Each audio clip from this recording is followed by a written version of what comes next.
واو، بالجزائر صعيبة.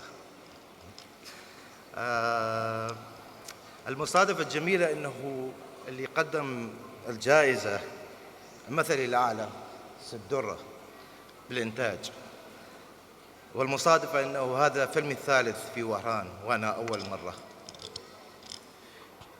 والمصادفة أنه المشاركة 13 للفيلم في المهرجانات وهي 13.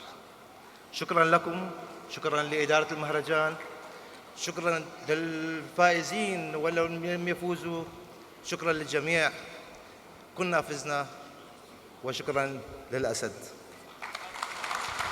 ألف مبروك.